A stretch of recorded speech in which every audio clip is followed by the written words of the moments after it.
Bapak Ibu Saudara yang kekasih di dalam Tuhan kita Yesus Kristus, selamat pagi.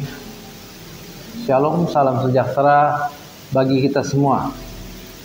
Sebelum Bapak Ibu Saudara memulai atau melanjutkan aktivitas di pagi hari ini, kita akan mendengarkan firman Tuhan. Mari kita berdoa. Ya Tuhan Allah Bapa di surga, pagi yang indah ini kami datang menghampiri hadirat Tuhan, mengucap syukur karena Tuhan menyertai kami, Tuhan memberkati kami, membangunkan kami di pagi hari dengan tubuh yang sehat dan kuat. Terima kasih Tuhan. Saatnya kami akan melaksanakan aktivitas kami. Sebelumnya kami akan mendengarkan firman-Mu. Lengkapi kami dengan kuasa Roh Kudus agar kami memahami kehendak Tuhan dalam firman yang kami baca. Berfirmanlah ya Tuhan, kami siap mendengar dalam nama Yesus. Amin. Bapak Ibu Saudara, saya mengajak kita semua untuk membaca Alkitab dari Perjanjian Lama. Yesaya pasal 2 ayat 1 sampai ayat yang kelima. Alkitab Perjanjian Lama Yesaya pasal 2 ayat 1 sampai ayat 5 saya akan bacakan untuk kita semua. Firman Tuhan berbunyi demikian.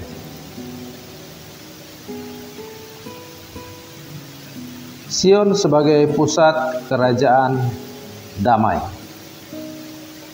Firman yang dinyatakan kepada Yesaya bin Amos tentang Yehuda dan Yerusalem akan terjadi pada hari-hari yang terakhir. Gunung tempat rumah Tuhan akan berdiri tegak di hulu gunung-gunung dan menjulang tinggi di atas bukit-bukit. Segala bangsa akan berduyun-duyun ke sana, dan banyak suku bangsa akan pergi serta berkata, "Mari kita naik ke gunung Tuhan, ke rumah Allah Yakub, supaya Ia mengajar kita tentang jalan-jalannya, dan supaya kita berjalan menempuhnya, sebab dari Sion akan keluar pengajaran dan firman Tuhan dari Yerusalem. Ia akan menjadi hakim antara bangsa-bangsa dan akan menjadi wasit bagi banyak suku bangsa. Maka mereka akan menempa pedang-pedangnya menjadi mata bajak dan tombak-tombaknya menjadi pisau pemangkas. Bangsa tidak akan lagi mengangkat pedang terhadap bangsa, dan mereka tidak akan lagi belajar perang. Hai kaum keturunan Rai Yakub, mari kita berjalan di dalam terang Tuhan." Demikian pembacaan firman Allah. Yang berbahagia ialah mereka yang mendengarkan firman Tuhan, merenungkan dan melakukannya dalam hidupnya setiap hari. Terpujilah Kristus. Bapak Ibu Saudara-saudara yang kekasih dalam Tuhan kita Yesus Kristus, Sion sebagai pusat kerajaan damai. Firman Tuhan yang disampaikan melalui Nabi Yesaya adalah nubuatan tentang munculnya kerajaan damai, dan pusat pemberitaan atau pengajaran tentang kerajaan damai itu di Sion. Sion melambangkan gunung.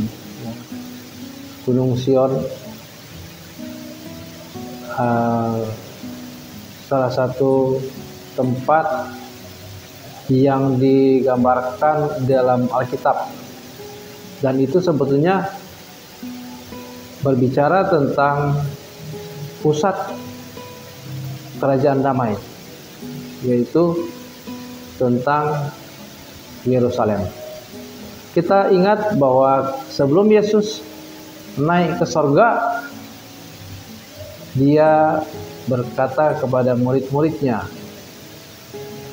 "Kamu akan menerima kuasa kalau Roh Kudus turun ke atas kamu, dan kamu akan menjadi saksiku di Yerusalem, di seluruh Yudea, Samaria, dan sampai ke ujung bumi." Jadi Apa yang Yesus sampaikan kepada murid-muridnya itu digenapi ketika turunnya Roh Kudus, ketika hari Pentakosta. Umat Yahudi merayakan Pentakosta agama Yahudi, dipusatkan di Yerusalem, karena di Yerusalem berdiri Bait Allah sebagai pusat peribadatan agama Yahudi di kota Yerusalem. Pada saat Roh Kudus turun, semua orang Yahudi di seluruh dunia berkumpul di Bait Allah di Yerusalem. Dan murid-murid Yesus mulai bersaksi tentang Yesus Kristus yang menderita, mati, dan bangkit pada hari yang ketiga, sesuai dengan nubuatan firman Tuhan. Murid-murid bersaksi, dan pada saat itu 3.000 orang percaya. 3.000 orang Yahudi yang datang dari seluruh dunia untuk merayakan hari Pentakosta bertobat, mereka percaya Yesus dan memberi diri dibaptis. Bapak Ibu Saudara, nubuatan atau apa yang disampaikan Tuhan Yesus digenapi. Kamu akan menjadi saksiku, kamu akan menerima kuasa kalau Roh Kudus turun ke atas kamu. Kamu akan menjadi saksiku di Yerusalem, di seluruh Yudea, Samaria, sampai ke ujung bumi. Kisah Para Rasul 1 ayat 8. Dan itu sudah digenapi. Jadi dari Yerusalem, ya, sebagai kota tempat mulai Injil diberitakan di pusat peribadatan agama Yahudi, Bait Allah. Disitulah diberitakan bahwa Allah telah mendamaikan manusia dengan dirinya sendiri melalui pengorbanan Yesus. Allah mendamaikan. Inisiatif untuk mendamaikan manusia yang berdosa dengan Allah yang Maha Kudus adalah Allah sendiri yang punya inisiatif untuk mendamaikan. Sebetulnya Allah tidak kompromi dengan dosa. Allah tidak pernah toleransi dengan dosa, karena upah dosa adalah maut. Tetapi murka Allah terhadap dosa itu sudah ditimpakan kepada anak yang dikasihinya, Yesus Kristus. Murka Allah terhadap dosa saudara dan saya sudah ditanggung oleh Yesus Kristus di kayu salib.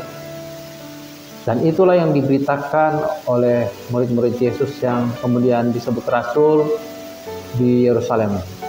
Dari situlah berita tentang keselamatan, berita tentang pendamaian itu disampaikan. Dan dari situlah maka Injil tersebar ke seluruh dunia.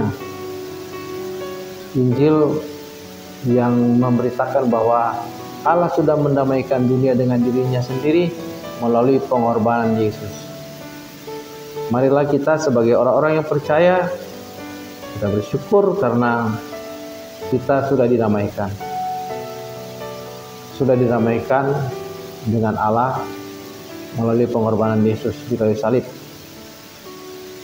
Dan itulah makna dari pembacaan kita tadi, bahwa Sion sebagai lambang dari kota Yerusalem, dari sanalah diberitakan tentang kerajaan damai. Dari sanalah diberitakan tentang Allah mendamaikan dirinya dengan dunia melalui pengorbanan Yesus.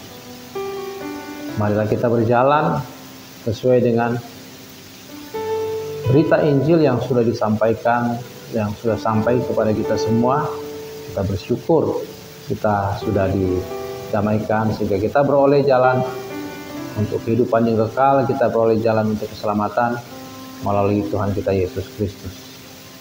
Firman Tuhan berkata